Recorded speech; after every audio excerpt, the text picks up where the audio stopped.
आप सभी मेरे बहनों भाइयों को जय मसीह की। आज बाइबल स्टडी के अंतर्गत एक सवाल ये है कि आज हम देख रहे हैं कि किस प्रकार छोटी छोटी उम्र के जो बच्चे हैं उनको भी साइलेंट हार्ट अटैक और इस प्रकार की ना जाने कितनी ही बीमारियां उनकी ज़िंदगी में आ चुकी हैं, जो उन्हें बहुत कम उम्र में उनको ख़त्म कर रही हैं। इनके अलावा ऐसी बहुत सारी व्याधियां, टेंशन जिसके बारे में कभी सुना भी नहीं था। इन सभी के कारण लोग बाग बहुत ज़्यादा घबराए हुए हैं। आए दिन पत्र पत्रिकाओं में, अखबारों में इस तरह की बातें सुनने को मिलती हैं। तो बाइबल के अनुसार क्या हो सकता है इसका बचाव, किस प्रकार इसके उपाय हो सकते हैं, आइए जानते हैं। तो मानव जाति को इन सभी खतरों से बचाने के लिए प्रार्थनाएं, विवरण और चरित्र कुछ इस प्रकार हैं। तो बाइबल के अनुसार मानव जाति को खतरों से बचाने का जो मार्गदर्शन है कि आज के समय में जिस प्रकार स्वास्थ्य संबंधी जो समस्याएं, चिंताएं बढ़ रही हैं, यह एक अच्छी बात नहीं है। यह बहुत चिंताजनक चीज़ है। ख़ासतौर पर छोटे बच्चों और युवाओं में जो साइलेंट हार्ट अटैक जैसी गंभीर बीमारियां जो हो रही हैं, वो इस बात की ओर इशारा करती हैं कि हमें अपनी लाइफस्टाइल, जो हमने जीवन जो अपना जी रहे हैं, रोज़ जो तरीका हम अपनाते हैं सुबह से लेकर शाम तक, रात तक, वो चीज़ कैसी है और उसमें हमारी आत्मिक स्थिति, हमारा आत्मबल कैसा है, हम प्रभु में कितना है कितना नहीं है, इस चीज़ पर ध्यान देने की हमें बहुत ज़्यादा ज़रूरत है। तो बाइबल हमें इन खतरों से बचने और सही रास्ते पर हमें चलने के लिए प्रार्थना, विश्वास और चरित्र निर्माण का रास्ता दिखाती है।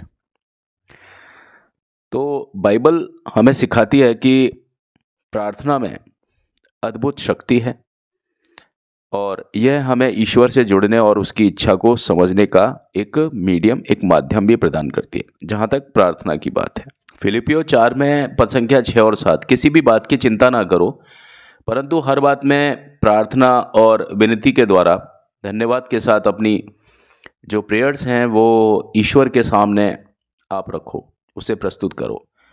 और परमेश्वर की जो शांति है, जो कि हमारी समझ से परे है, हमारे हृदयों में, हमारे मनों में यीशु मसीह में सुरक्षित रहेंगे।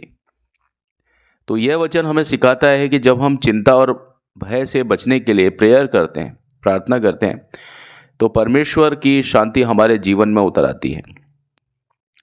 फिर इसके बाद बाइबल हमें बताती है कि एक अच्छा कैरेक्टर, एक अच्छा चरित्र स्वस्थ जीवन का बेस है, उसकी आधारशिला है।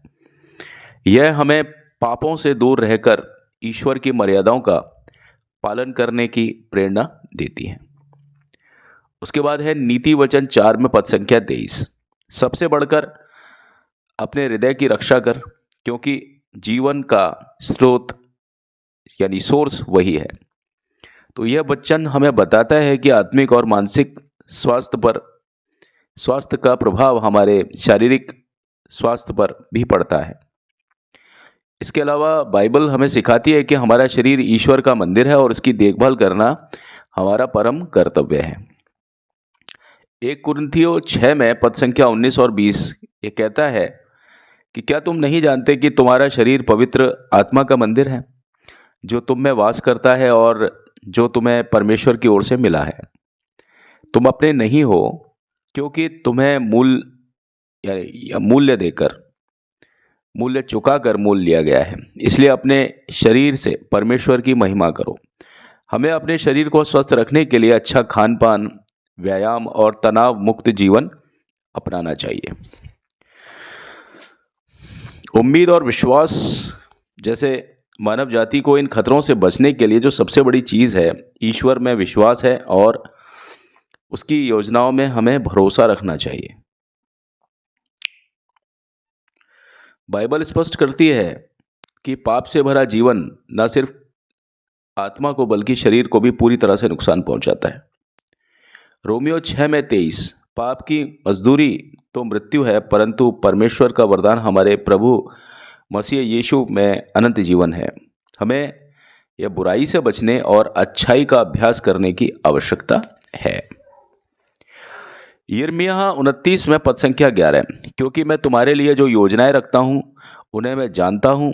यहोवा कहता है कि वे तुम्हें हानि पहुंचाने की नहीं, बल्कि तुम्हें भविष्य और आशा देने की है। यह वचन हमें जीवन की कठिन परिस्थितियों में भी आशा बनाए रखने का एक निर्देश यानी डायरेक्शन देता है। प्रार्थना यदि हम करते हैं तो हमारी प्रार्थना इस विषय में इस प्रकार से होगी कि हे प्रभु यीशु, मैं आपके चरणों में अपने और अपने परिवार की सुरक्षा और स्वास्थ्य के लिए आपसे प्रार्थना करता हूँ। कृपया करके हमें हर बीमारी, हर बुराई और हर खतरों से बचाएं। हमें आपकी इच्छा के अनुसार जीने का मार्ग दिखलाएं। हमें शांति और सच्चाई के मार्ग पर चलने के लिए आत्मबल और बुद्धि दें।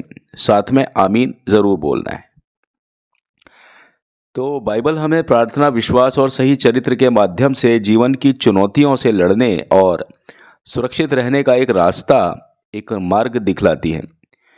अगर हम इसके निर्देशों का पालन करते हैं और ईश्वर के करीब रहते हैं तो हम न केवल अपने जीवन को बेहतर बना सकते हैं, बल्कि आने वाली पीढ़ियों के लिए भी हम एक आदर्श स्थापित कर सकते हैं।